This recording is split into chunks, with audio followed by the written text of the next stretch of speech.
تاریخ میں بڑے بڑے فاتحین کو تو سب یاد رکھتے ہیں، لیکن ان معماروں کا کیا جنہوں نے ان فتوحات کی بنیاد رکھی؟ آج ہم ایک ایسے ہی معمار کی کہانی جانیں گے۔ جب بھی صلیبی جنگوں کا ذکر آتا ہے تو ذہن میں ایک ہی نام گونجتا ہے، لیکن کیا واقعی مسلم دنیا کو متحد کرنے کا صحرا صرف ایک ہی شخص کو جاتا ہے، یا کہانی اس سے کہیں زیادہ گہری ہے؟ جی نہیں، وہ صلاح الدین ایوبی نہیں تھے۔ یہ کہانی اس شخص کی ہے جس نے صلاح الدین کے لیے پورا میدان تیار کیا، ایک ایسا لیڈر جس کی رکھی ہوئی بنیاد پر ایک بہت بڑی سلطنت تعمیر ہوئی۔ تو آئیے اس کردار کو ذرا قریب سے دیکھتے ہیں۔ ہم بات کر رہے ہیں نور الدین محمود زنگی کی، جو زنگی خاندان کے ایک ترک حکمران تھے۔ ان کا نام نور الدین یعنی دین کا نور، ان کی زندگی کا آپ کہہ سکتے ہیں کہ ایک بہترین خلاصہ ہے۔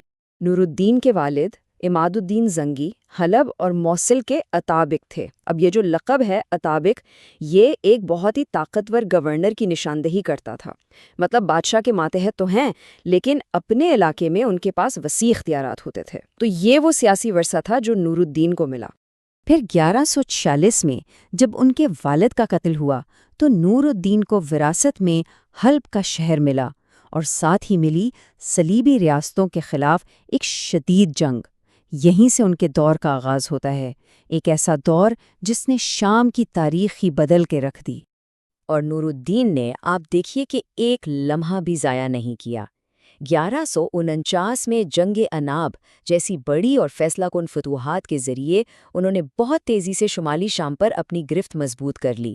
ان کامیابیوں نے انہیں ایک ناقابل شکست لیڈر بنا دیا اور صلیبیوں کو پیچھے ہٹنے پر مجبور کر دیا۔ لیکن نور الدین صرف ایک جنگجو نہیں تھے، ان کا ایک بہت بڑا خواب تھا۔ وہ چاہتے تھے کہ دریائے فرات اور دریائے نیل کے بیچ میں بکھری ہوئی مسلم افواج کو صلیبیوں کے خلاف ایک متحدہ محاذ میں تبدیل کر دیا جائے۔ اور اس عظیم منصوبے کے بالکل مرکز میں تھا دمشق۔ یہ شہر صرف جنگی لحاظ سے اہم نہیں تھا، بلکہ مسلم دنیا میں اس کی ایک علامتی حیثیت بھی تھی۔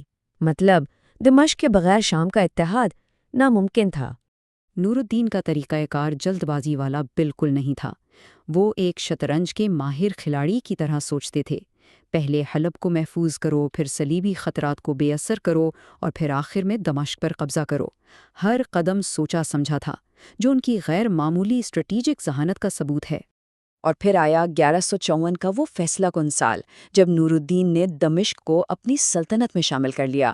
اس ایک فتح نے شام کو پہلی بار ایک جھنڈے تلے اکٹھا کیا، اور ان کے عظیم منصوبے کا پہلا اور سب سے مشکل مرحلہ مکمل ہو گیا۔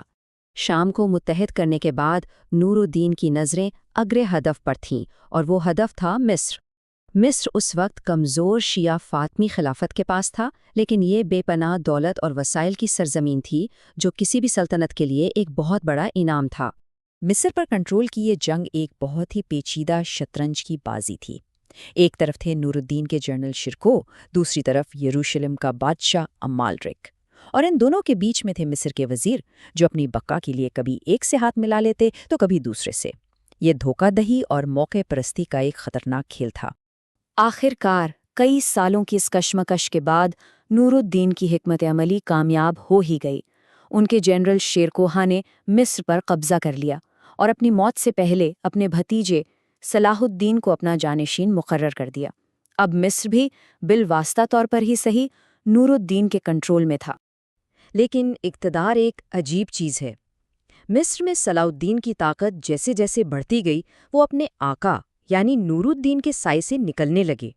آقا اور شاگرد کے درمیان وفاداری کی ڈور کمزور پڑنے لگی، اور ایک تصادم افق پر منڈلانے لگا۔ لیکن اس سے پہلے کہ نور الدین مصر جا کر اپنا اختیار بحال کر پاتے، 1174 میں ان کا انتقال ہو گیا۔ وہ اپنی طاقت کی عروج پر تھے، لیکن ان کی میراث صرف میدان جنگ تک محدود نہیں تھی۔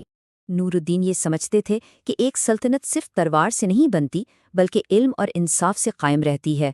ان کے بنائے ہوئے مدارس اور اسپتال صرف عمارتیں نہیں تھیں، بلکہ یہ سنی عقیدے کے تحت لوگوں کو متحد کرنے اور ایک مشترکہ شناخت پیدا کرنے کا ایک ذریعہ بھی تھے۔ شاید سب سے بڑی گواہی تو خود ان کے دشمنوں نے دی۔ صلیبی تاریخ دان ولیم آف ٹائر نے انہیں ایک منصف شہزادہ قرار دیا۔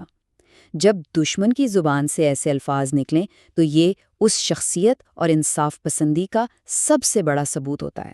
تو اہم نقطہ یہ ہے، نور الدین نے وہ بنیاد فراہم کی، ایک متحدہ اور مستحکم شام اور مصر، جس پر صلاح الدین نے اپنی عظیم فتوحات کی عمارت کھڑی کی۔ وہ معمار تھے اور صلاح الدین فاتح۔ اور یہ ہمیں اس آخری سوال پر چھوڑ جاتا ہے، اگر نور الدین زنگی نے یہ بنیاد نہ رکھی ہوتی تو کیا تاریخ صلاح الدین ایوبی کو اس طرح یاد رکھتی جس طرح آج رکھتی ہے؟